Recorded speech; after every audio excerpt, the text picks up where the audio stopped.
Si on aime un peu les mots au sens musical du terme, il faut bien reconnaître qu'entre inadapté, handicapé, à mobilité réduite, c'est très laid, au niveau syllabique, hein, j'entends. Celui que je trouve le plus doux, mais pareil à l'oreille, hein, c'est différent.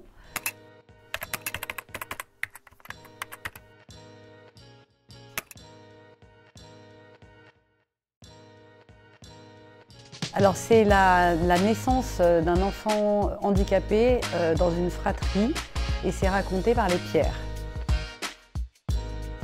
Alors il y a un socle autobiographique, nous avons eu un enfant handicapé dans la famille et qui n'a pas vécu très longtemps. Il y a un moment où s'est imposé l'envie mais surtout le besoin de raconter cette histoire. Il y a un moment où la joie de l'avoir connu était plus forte que la tristesse de l'avoir perdu. Et à ce moment-là, ce qu'on ressent c'est de la gratitude. Et là commence l'envie d'écrire quelque chose un peu comme un conte. Le fait de leur donner des prénoms, ça m'a même pas traversé l'esprit. Pour moi, c'était des figures en effet un peu universelles parce que c'est toutes les fratries en fait. Je mesure quand les gens m'en parlent qu'il y a un petit côté page blanche du coup sur lesquelles ils peuvent se projeter ou ça peut parler à d'autres gens. Et comme c'est une histoire qui est très particulière, dans un endroit particulier qui est les Cévennes, que le point de vue est particulier parce que quand même les Pierres qui parlent, c'est pas si fréquent. Peut-être que c'était une façon de contrebalancer tout ce particulier par quelque chose de beaucoup plus universel qui était pas de prénom et puis juste aîné, cadette et petit dernier. Peut-être que comme ça il y avait un équilibre qui un peu instinctivement s'est mis en place. Alors l'aîné lui c'est l'amour fou pour ce petit frère différent qui ne peut pas faire grand chose, c'est comme une poupée de son toute molle. Et donc il s'en occupe beaucoup et en fait l'enfant il a un sens qui marche qui est l'ouïe. Et du coup l'aîné à partir du moment où il comprend ça, il adore lui raconter le monde mais d'un point de vue sonore. Donc en fait lui il passera sa vie à s'en occuper pleinement et à essayer tant bien que mal de faire sa vie avec la présence de ce petit frère qui était si inclassable. Et la cadette elle c'est la colère. Elle en veut à cet enfant.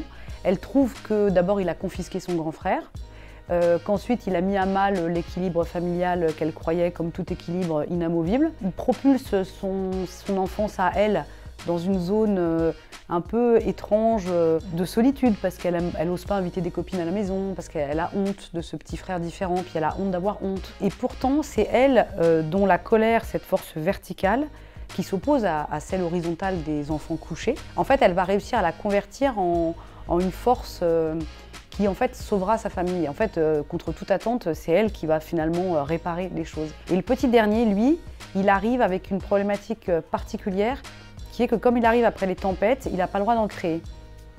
Et donc lui, il a la charge d'être l'enfant qui console, qui cautérise, qui suture. Regardez, en tout cas dans le livre, et c'est valable pour le coup la société tout entière, mais spontanément on se dit que c'est aux gens différents de s'adapter à notre norme. Et il y a quand même un moment où on se pose la question, et si nous on s'adaptait aussi? De toute façon, les gens qui côtoient en fait des handicapés, que ce soit enfants ou adultes, hein, soit des gens qui travaillent avec eux dans des structures, soit des gens qui ont un handicapé autour d'eux, ils vous disent tous, et c'est très vrai, qu'en fait vous êtes bien obligés de vous mettre à la hauteur.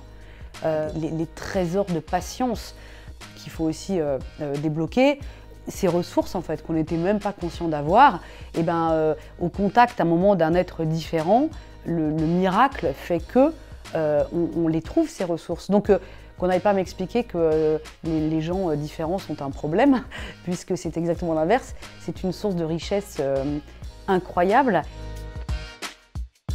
À la toute base, c'était même d'ailleurs le thème central, c'est la fratrie. C'est pas exploité tant que ça, littérairement parlant. Et puis, c'est quand même le seul organisme vivant que je connaisse, parce que je le vois vraiment comme un organisme vivant, qui soit capable autant de se réinventer.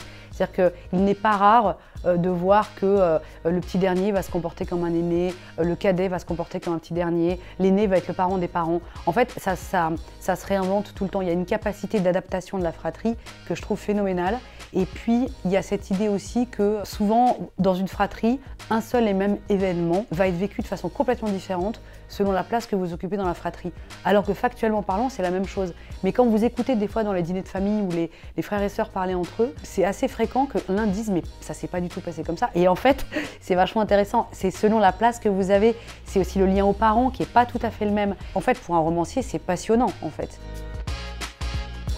C'est vraiment renversant parce que je cherche ce qui a pu leur plaire. J'ai vraiment hâte d'en discuter avec eux. Et moi, ça me chavire parce que d'abord, il y a la prise de risque littéraire. Donc, on n'allait pas m'expliquer que les adolescents, ils sont un peu frileux ou qu'ils risquent de ne pas comprendre ou que c'est trop compliqué. En fait, pas du tout. Et en plus, comme le thème, c'est la différence, il y a quand même l'idée que eux, ils l'accueillent en fait. Ça leur pose pas de soucis.